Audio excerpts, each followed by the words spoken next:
तर दरम्यान सावित्री नदीवरचा हा पूल कशा प्रकारे पडला असेल आपण ग्राफिक्सच्या माध्यमातून जाणून घेणार आहोत। काल रात्री उशिराची ही घटना आहे। सावित्री नदीवरचा पूल अचानक कोसळला। तुम्ही दृश्य पाहताय।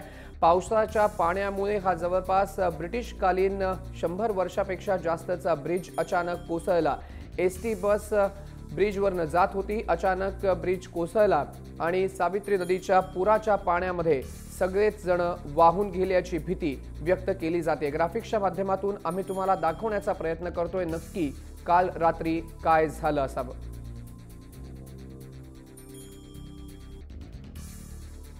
सावित्री नदीवरचा पूल पावसाच्या पाण्यामुळे आणि पुरामुळे कोसळलेला आहे। हा पूल ब्रिटिशकालीन होता। हा पूल धोकादायक आहे अशी माहिती देखील मिळालेली होती। तर महाडच्या जिल्हाधिकारी, रायगडच्या जिल्हाधिकारी शीतल उगले यांनी या संदर्भामध्ये काय माहिती दिली आहे ती आपण पाहणार आहोत।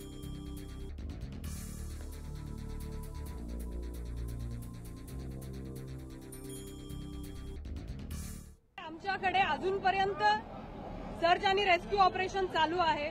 आपण जसे बघता आहात की इथे नेव्हीची 2 चॉपर्स आहेत। सकाळी कोस्ट गार्ड आणि इंडियन एअरफोर्सचे चॉपर येऊन रेकी करून गेलं। आता सध्या नेव्हीची 2 चॉपर्स आहेत। एनडीआरएफचे 21 लोकांची टीम इथे आलेली आहे, त्यांनी काम सुरू केलेलं आहे। याच्याशिवाय आणखी एनडीआरएफच्या 3 टीम्स ऑन द वे आहेत।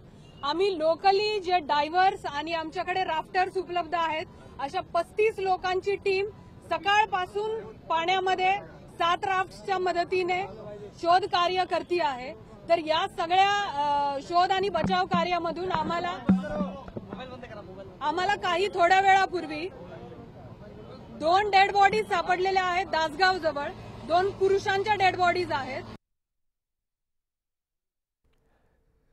महामार्गावरील पूल तुटलेला आहे। सावित्री नदीवरचा हा पूल ब्रिटिशकालीन पूल होता। हा पूल बंद का केला गेला नाही असा प्रश्न आता विधानसभेमध्ये देखील उपस्थित करण्यात आलेला आहे। 2 मृतदेह मिळाले असल्याची माहिती जिल्हाधिकारी शीतल उगले यांनी दिलेली आहे। मात्र अद्यापही 20 जण अजूनही बेपत्ता आहेत। सावित्री नदीला महापूर आलेला आहे सततच्या मुसळधार पावसामुळे आणि हा ब्रिटिशकालीन पूल अचानक तुटलेला आहे। काल रात्री उशिराची ही घटना आहे। तुम्ही दृश्य पाहू शकता।